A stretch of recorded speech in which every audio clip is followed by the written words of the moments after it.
dalam perutusan Naib Chancellor UMK 2025 yang berlangsung pada 17 Mac 2025 di Dewan Tuanku Chancellor UMK Bachok, Naib Chancellor yang berusaha Profesor Teknologis Dr. Arham Abdullah telah memperkenalkan pelan transformasi baharu universiti yang dikenali sebagai UMK 30.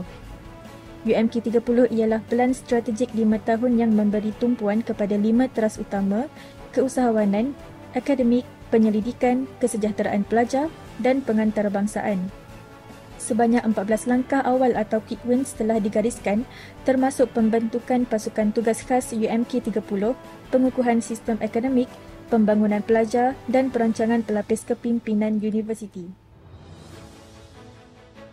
Demi tekad untuk menamatkan pengajian dan tidak mahu membebankan keluarganya, Rozita binti Razali, pelajar ijazah sarjana muda sains sumber asli dari Fakulti Sains Bumi UMK, sanggup berjimat hingga terpaksa berpuasa 2 kali seminggu.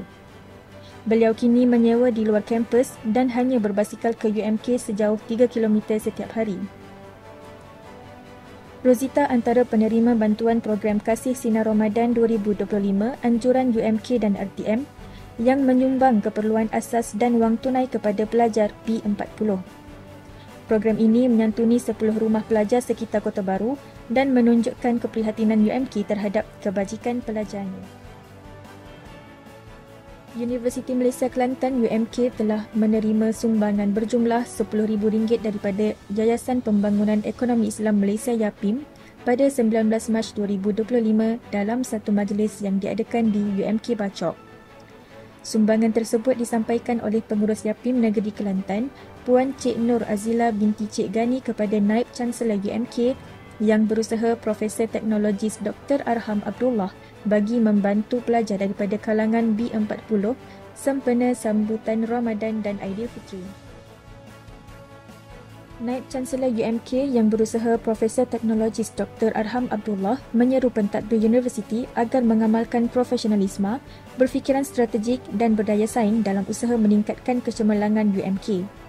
Dalam bicara hikmah bersama petisa yang berlangsung di UMK Bachok pada 19 Mac 2025, beliau menegaskan bahawa pentadbir merupakan tulang belakang universiti dan perlu sentiasa bersedia menyokong agenda transformasi universiti melalui pelan strategik ikhtiar UMK 30.